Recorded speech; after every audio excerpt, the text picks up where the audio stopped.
Trying to maintain a high-flying career while having a family is tough, wherever in the world you come from. But in Japan, where long hours are part of the corporate culture, and there's little in the way of support, the problem's even more pronounced.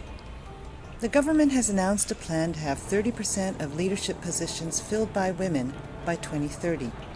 With women currently occupying just 12% of management roles, that looks an ambitious target. But why are so few women rising to the top?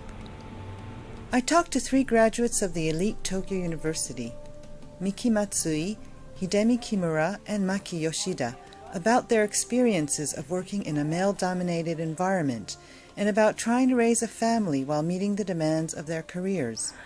When I entered the company 19 years ago, I was the first woman who joined the department. So no one think that the women will have children or even get married. Miss Yoshida used to work at a leading Japanese bank research unit where she met her husband. But when they started a family, she felt compelled to leave because of the long hours. The company that I work in now is one of the very conservative company in this country. So I think there is, generally, some discrimination. I mainly work alone now. That enables me to allocate my time according to my own convenience. Like Miss Yoshida, Ms. Kimura worked for the same organization as her husband.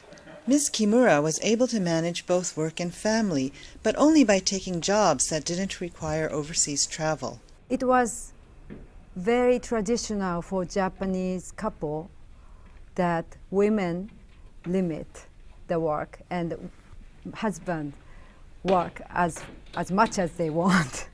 So that was really frustrating for me, but I didn't have any other choice. With her 3 children at school, she and her husband now share the load. Our rule is that either of us definitely coming to home to have a dinner with children. So that's a compromise these days. Ms. Matsui's children are much younger.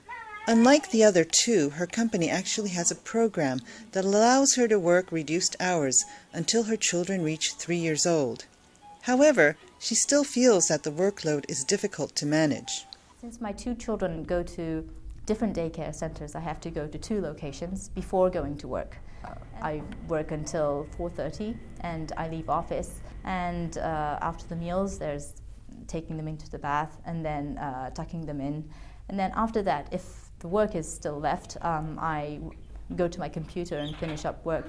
Even with support, she is worried that she won't be able to manage, especially as her son starts preparing for school.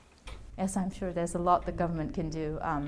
They can build more or have more daycare centers, maybe even in the offices. That would be very helpful if my children were closer by. That kind of flexible arrangement is hard to imagine with Japan's very traditional and male-dominated corporate culture.